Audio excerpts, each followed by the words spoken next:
আমাদের জীবনে কোনো না কোনো সময় এই প্রশ্নটা অবশ্যই এসেছে যে ভগবান কেন আমাদের ডাকে সাড়া দেন না? বলো, এসেছে কি না? অবশ্যই এসেছে।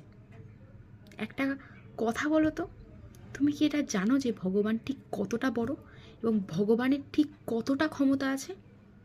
একবার ভেবে দেখো তো, যে এই দুটো হাত দিয়ে পুরো ব্রহ্মাণ্ডটা চালাচ্ছেন, সে আমাদের এই ছোট ছোট সমস্যাগুলো সমাধান করতে পারবে না? কে বলেছে পারবে না? এই ছোট ছোট সমস্যাগুলো 1 সেকেন্ডে তিনি সমাধান করে দিতে পারবেন। তুমি জানো কেন করেন না?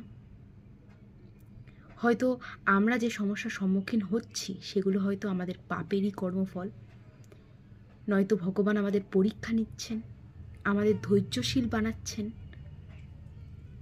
একটা কথা বলবো, সব কিছু যদি সহজেই পেয়ে যায় তাহলে ভগবান জানেন যে আমাদের মধ্যে একটা অহংকার জন্ম নেবে।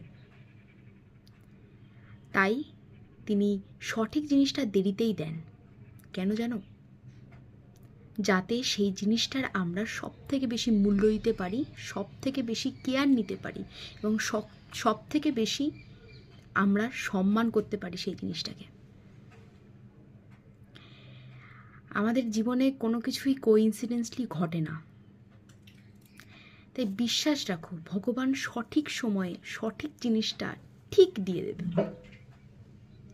একটা কথা বলো তো, তুমি যদি যেটা চাইছো সেটা যদি তখনই পেয়ে যাও, সেই আনন্দটা ভালো লাগবে, নাকি বছরের পর বছর ধরে ভগবানের সামনে হাঁটু গেড়ে বসে কেঁদে যেটা তুমি পাবে সেটা তোমার ভালো লাগবে?